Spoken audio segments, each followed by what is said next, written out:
Start talking to your clients about key person policies, right? It's a fancy name for life insurance. Everyone has a key person in that business. You need to identify that key person.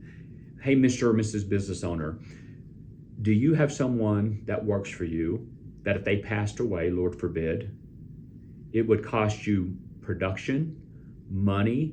You might need to hire 3 people to do the work of that one person, right? The key person could be an office manager, the head chef at a restaurant. The key person could be the founder or the owner of the business. But everyone has a key person that they can't live without.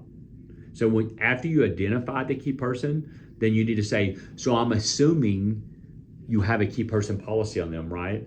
What happens when you say assume? Now they feel silly when they don't. And they're going to say, what is a key person policy? Well, let's sit down. You just told me that if something happened to them, you would lose income. You might need to hire 3 people to replace that person. None of this is free. You might have to use a recruiting service, right? Do you have the money laying around to spend to hire 3 people to take the place of 1? Do you have the money laying around to spend on recruiting?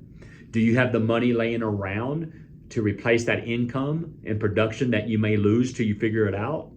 You just told me you didn't. So obviously you need a key person policy. I did this on a restaurant owner that owned 8 restaurants, and we did a key person policy on every chef, head chef, because the head chef is the reason they were coming into that restaurant. And it was like, I didn't even think about that. Quit assuming business owners are thinking about things like this, because they're not. They're too busy. That's what we're paid to do. We're paid to think about things like this and to talk about worst case scenarios. So get better at talking about key person policies.